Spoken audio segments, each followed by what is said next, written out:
अस्सलाम वालेकुम दोस्तों, welcome back to my YouTube channel. उम्मीद करता हूँ आप सब ठीक होंगे। आज हम बात करने जा रहे हैं रोड कंस्ट्रक्शन के दूसरे आइटम के बारे में, जिसका नाम है फॉर्मेशन ऑफ एम्बैंकमेंट। इससे पहले मैं आपके साथ जो क्लियरिंग एंड ग्रबिंग और नेचुरल ग्राउंड कंपैक्शन के बारे में डिस्कस कर चुका हूँ। उसके बाद जो अगला स्टेप हमारी रोड कंस्ट्रक्शन में आता है वो होता है फॉर्मेशन ऑफ एम्बैंकमेंट। देखें यहाँ पे मैं आपको दिखाता हूँ कि सपोज करें ये आपके NSL की डॉटेड लाइन है। यहाँ पे आपने अपनी CG यानी कि क्लियरिंग एंड ग्रबिंग परफॉर्म की। उसके बाद इसको नेचुरल ग्राउंड को कम्पैक्ट किया और कम्पैक्ट करने के बाद आपने जो है वो रोड के स्ट्रक्चर का लेवल अचीव करने के लिए इसके अंदर जो फिलिंग करनी है इसको बोलते हैं formation of embankment. Formation of embankment जो है वो इसके करने के 3-4 मेथड होते हैं। एक तो ये होता है सबसे पहले कि जो आपने अपने रोड कंस्ट्रक्शन के अंदर जो भी आपने स्ट्रक्चरल एक्सकवेशन की है, अगर वो मटेरियल सूटेबल है तो सबसे पहले आप उसको प्रेफर करेंगे इसके अंदर जो है वो डंप करने के लिए। अगर आपके पास सूटेबल मटेरियल नहीं अचीव हुआ, आपकी स्ट्रक्चरल एक्सकवेशन या अदरवाइज जो भी आपने अपनी रोड के साथ कटिंग की है, तो फिर जो आप इसके अंदर सॉइल फिलिंग करते हैं वो करते हैं बारो से, जिसको बोलते हैं फॉर्मेशन ऑफ एम्बैंकमेंट फ्रॉम बारो।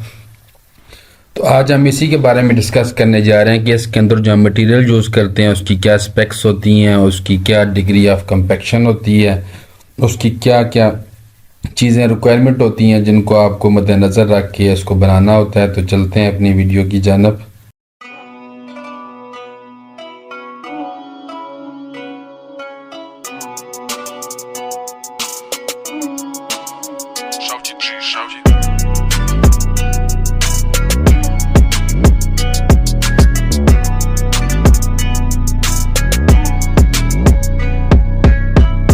दोस्तों सबसे पहले जो आपने एक चीज़ का ख्याल रखना होता है, जब भी आप अपनी रोड कंस्ट्रक्शन करते हैं, चाहे वो फॉर्मेशन ऑफ एम्बैंकमेंट है, चाहे वो सब ग्रेड है, चाहे वो सब बेस है, कोई भी आप इसका एनी कंपोनेंट जिसकी आप कंस्ट्रक्शन करते हैं, तो सबसे पहले जो चीज़ आती है वो मटेरियल की स्पेसिफिकेशन, यानी कि इस कंपोनेंट को बनाने के लिए जो आप मटेरियल यूज़ कर रहे हैं उसका क्या क्राइटेरिया, उसकी क्या स्पेसिफिकेशन है, उन स्पेसिफिकेशन को आपने कैसे अचीव करना होता है। तो जो आज हम डिस्कस करेंगे फॉर्मेशन ऑफ एम्बैंकमेंट के अंदर जो आप मटेरियल यूज़ करते हैं वो कौन सी क्लास का होना चाहिए। तो देखें यहाँ पे मैंने आपको मेंशन किया है कि आश्तो के अकॉर्डिंग A1 से लेकर A5 के अंदर जो आपके मटेरियल लाई कर रहे होते हैं उनको आप फॉर्मेशन ऑफ एम्बैंकमेंट के लिए यूज़ कर रहे होते हैं। अभी ये क्लासिफिकेशन अगर आप पढ़ेंगे पूरा एक चार्ट होता है। A1 क्लासिफिकेशन के अंदर सॉइल की क्या प्रॉपर्टीज़ होती हैं, A2 में क्या होती हैं, A3 में क्या होती हैं, A4 में क्या होती हैं, तो आपको वहाँ से समझ आ जाएगा। इंशाल्लाह आने वाली वीडियो के अंदर मैं आपको इसके बारे में मज़ीद और डिटेल से भी बताऊँगा, इस पूरे चार्ट के बारे में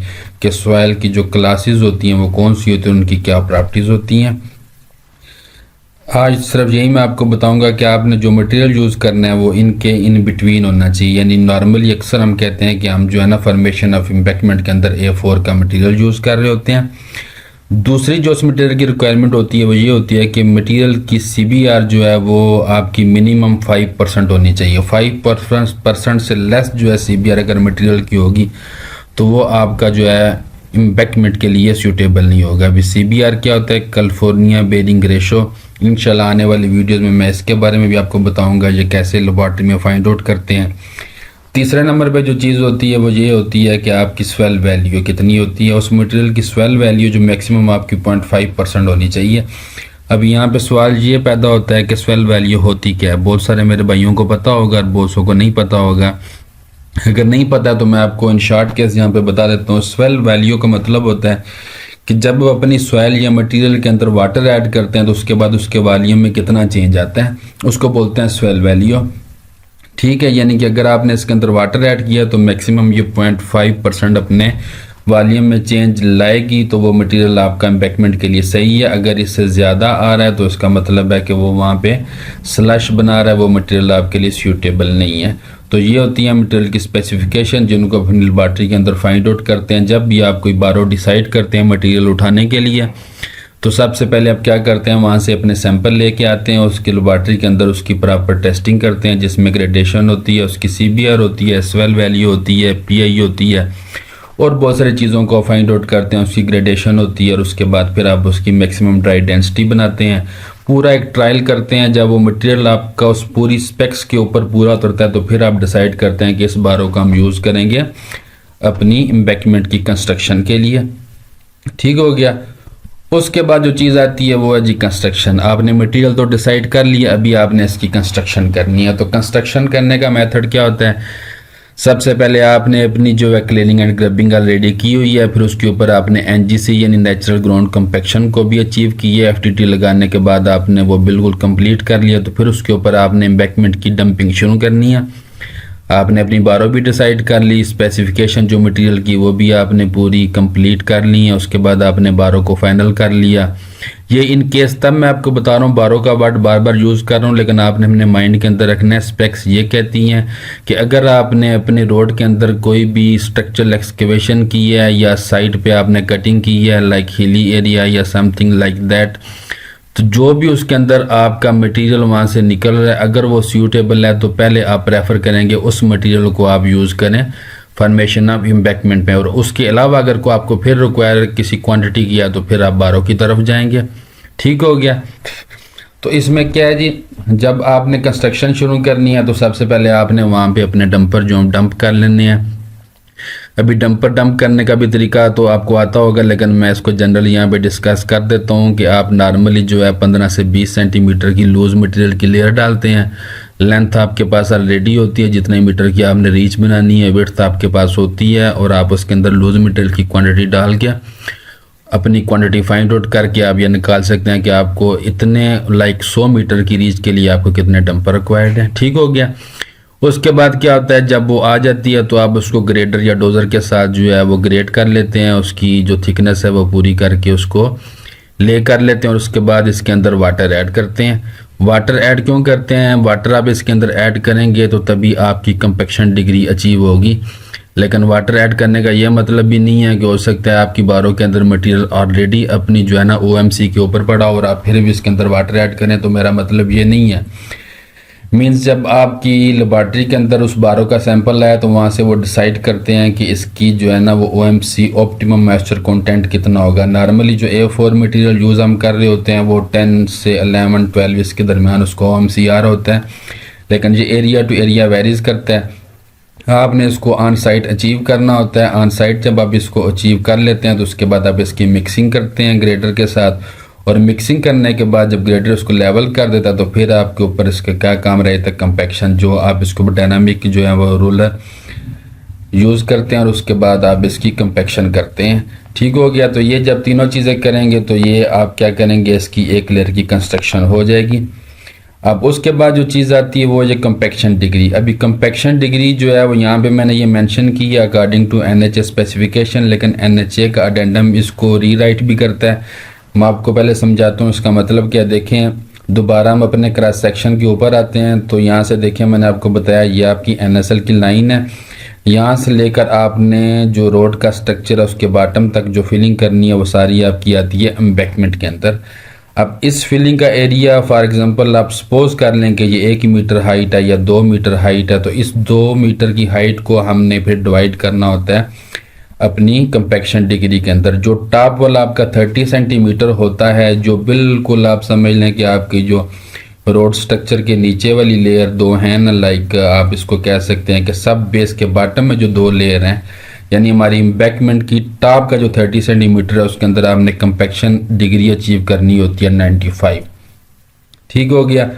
उससे नीचे जो है वो 30 सेंटीमीटर से लेकर 75 सेंटीमीटर की हाइट तक आपने 93 की डिग्री अचीव करनी होती है, और उसके बाद रिमेनिंग जितनी आपकी नीचे फिल है वो 90 डिग्री अचीव करनी होती है।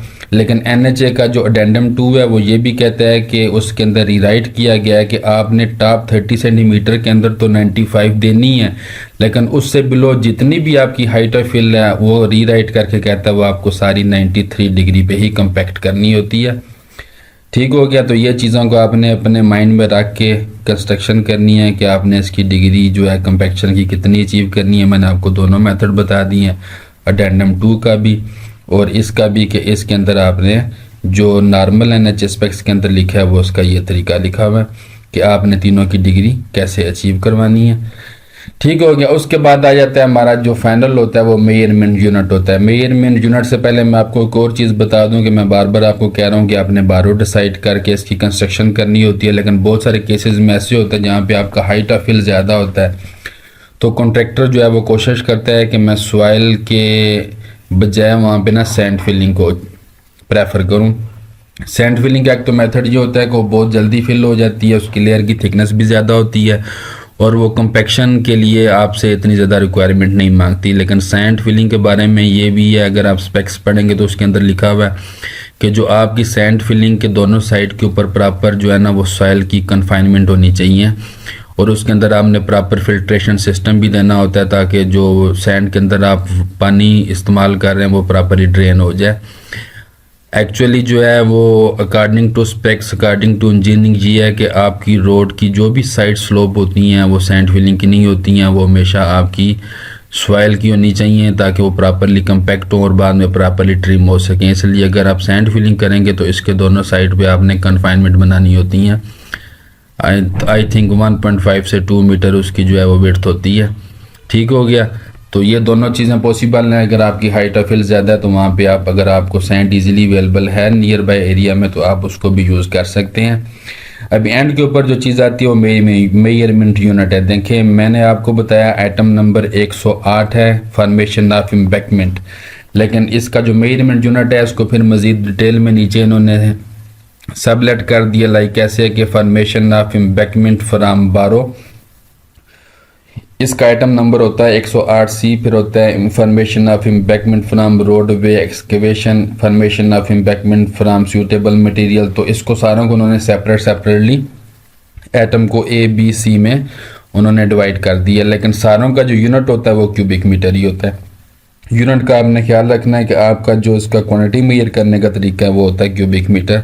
तो ये कुछ चीज़ें थी फॉर्मेशन ऑफ एम्बैंकमेंट के बारे में। अगर किसी भी मेरे भाई का क्वेश्चन हो कोई भी तो मुझे कमेंट के अंदर पूछ सकता है। इंशाल्लाह नेक्स्ट वीडियो में मैं आपको फिर बताऊंगा सब ग्रेड के बारे में और प्रॉपरली हम इसको 1 बाय 1 डिस्कस करके हम इंशाल्लाह रोड की टॉप सर्विस तक सारे इसके जो कंपोनेंट है वो उनको 1 बाय 1 डिस्कस करेंगे। तो इंशाल्लाह मिलते हैं नेक्स्ट वीडियो में। जज़ाकल्लाह। अगर किसी भी मेरे भाई ने मेरा चैनल सब्सक्राइब नहीं किया तो मेरी सब दोस्तों से रिक्वेस्ट है, please like and subscribe my channel और मेरी वीडियो को ज़्यादा से ज़्यादा शेयर करें ताकि हर दोस्त को इसका फ़ायदा हो सके। इंशाल्लाह मिलते हैं नेक्स्ट वीडियो में। अल्लाह हाफिज़।